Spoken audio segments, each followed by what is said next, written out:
Guys, ang lakas maka-reply 1988. Itong street kung nasaan tayo ngayon. May reply 1988 heart. Diba?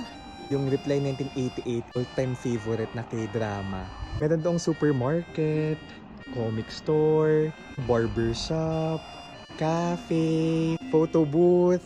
Alala ko dito yung mga portrait ng every family. Ito, naalala ko dito si Ramira. Gamitan ni Ramiran kapag may special occasion. May Jimjilbang. May public bathhouse din. Tapos alam nyo ba, free entry. May mga pa-TV. Feeling ko yan yung bahay ni Jungwon. Charing. Kasi diba pang mayaman yung gate. This is already one of my most favorite areas in Seoul. And then this, diba?